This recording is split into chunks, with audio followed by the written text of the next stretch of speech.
안녕하세요. 4월 1일 토요일입니다. 오늘은 요한일서 2장 12절에서 보시겠습니다.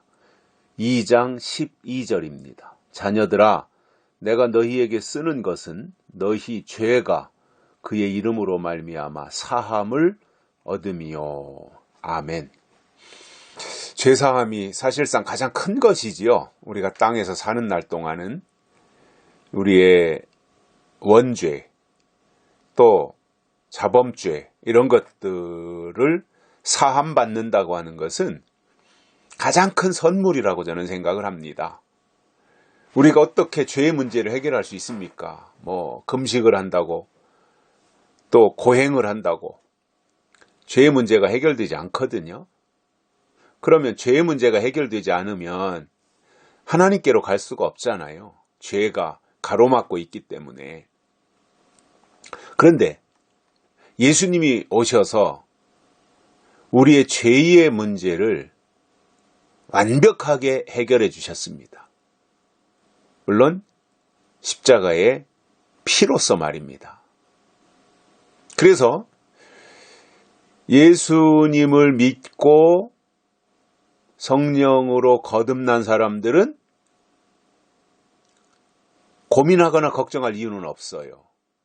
물론 십자가 신앙을 가졌다 그래서 우리가 죄를 안 짓는다는 말이 아니라 여전히 죄가 우리 앞에 도사리고 있는 것은 맞지만, 그러나 가장 중요하게 우리의 원죄가 예수님의 십자가에서 해결이 됐고, 또 우리가 죄를 이길 수 있는 힘을 하나님께로부터 공급받게 된다는 겁니다. 그럼에도 이제 우리가 연약하기 때문에 많은 경우 죄를 짓고 죄의 노예가 되어서 살아가고 있습니다.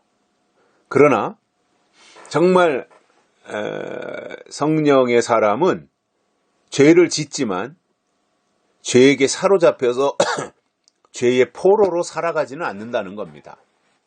즉, 어느 순간 깨닫고 하나님께 회개한다는 거지요. 물론 회개라고 하는 것이 날마다 죄를 짓고 날마다 회개한다고 회개가 되는 것은 아니고, 나는 천주교에서 고해성사 하듯이 하나님 앞에 나가서 하나님 용서해 주세요라고 아뢰고 또 죄를 자복할 수는 있겠지만, 그랬다고 해서 다 용서받는 것은 아니고요. 우리가 하나님 앞에 용서받기 위해서는 하나님께로부터 회개의 영이 와야 되고, 또 예수님의 보혈의 은혜가 있어야 되며, 성령을 통해서 우리에게 주시는 거룩한 결심과 변화가 있어야 되고, 그리고 돌아섬, 완전히 돌이키는 거 있잖아요. 그 수렁에 빠져 있지 않고 이제 완전히 돌이키고 새 사람으로 변화되어지는 그 모습을 보여야 된다는 겁니다. 그래서 말로만 하나님 잘못했으니까 용서해 주세요, 하나님 용서해 주세요, 그랬다고 해서 회개가 되는 것이 아니다 말이죠. 그거는 회개하기 위한 시도에 불과한 거지요. 그리고 그것이 이제 진정한 의미로 하나님께 회개하고 하나님께로부터 용서받기 위해서는 더 중요한 게, 회개하는 것보다 더 중요한 것이 이런 거잖아요. 완전히 돌아서는 거지요. 변화되는 거지요. 새 사람이 되는 거지요. 거기까지 가기는 어려워요, 사실은. 그러니까 늘 우리가 어떻게 하냐면, 잘못했습니다, 용서해 주세요. 그리고는 또 가서 다시 죄를 짓고, 그리고 어느 날 또 양심의 가책을 받으면 또 하나님 앞에 엎드려서 잘못했습니다. 용서해 주세요. 이거를 반복하고 있다는 거예요.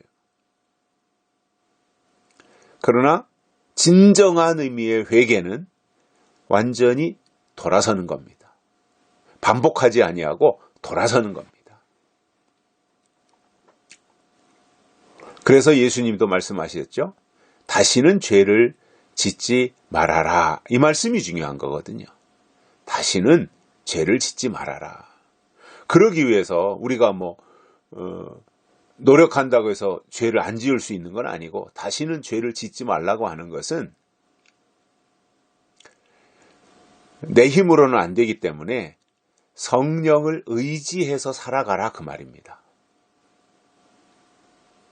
하나님의 은혜로 살으라는 거지요. 성령 안에서. 그렇지 않고는 다른 방법이 없어요. 오늘 사도 요한이 말씀하고 있는 것은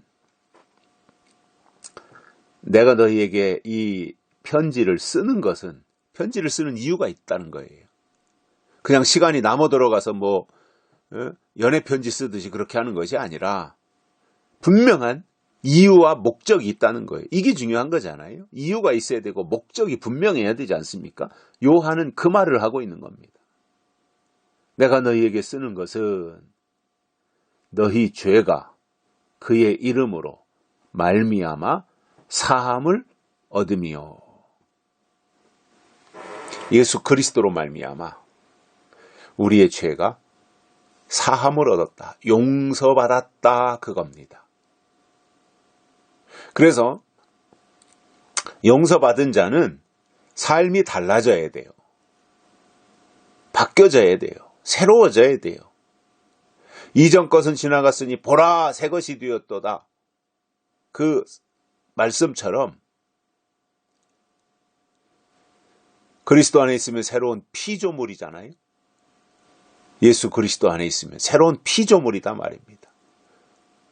그런즉 누구든지 그리스도 안에 있으면 새로운 피조물이라. 이전 것은 지나갔으니 보라 새 것이 되었도다. 그러니까 우리가 그리스도 안에 있어야 되고, 더 나아가 새로운 피조물이 되어야 되고, 이전 것이 다 지나가야 되고 새 것이 되어야 된다, 그겁니다. 이게 단계예요. 이것이 그의 이름으로 말미암아 사함을 얻은 자의 모습이다 말입니다. 그러므로 천주교의 고해성사와 우리 기독교의 회개와는 본질적으로 다른 것입니다.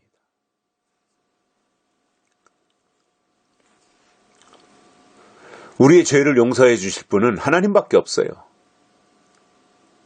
하나님이 알았어, 죄 없다 하면은 없는 거예요, 그거는. 그러나 하나님이 아무나 다 죄 없다 해주시는 건 아니잖아요. 조건들이 다 있잖아요, 성경에 보면. 예수를 믿어야 되고 말이죠. 거듭나야 되고, 새 사람이 돼야 되고, 이런 단계와 과정들이 있는 거지 않습니까? 그러나 필수 과정이 뭐예요? 회개라는 거예요, 회개. 그래야, 내가 회개를 해야 하나님이 그 회개하는 것을 듣고 보고 사해 주신다는 거죠. 용서하신다는 거죠. 내가 용서해달라고 안 하는데 용서해 주실 수는 없잖아요. 내가 뉘우치지도 않고 내가 반성도 안 하고 내가 깨닫지도 못하고 있는데 하나님이 야, 너 이리 와, 내가 오늘부터 너 다 용서해 줄게, 내가 다 대가를 지불할게, 이렇게 할 수는 없는 거지 않습니까? 우리가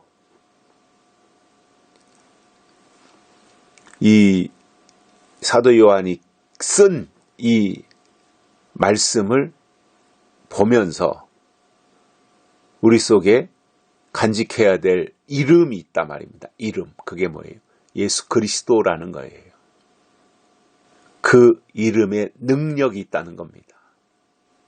그리고 그 이름에 죄사함의 권세가 있다는 말입니다. 우리가 그 방향으로 가자는 거거든요.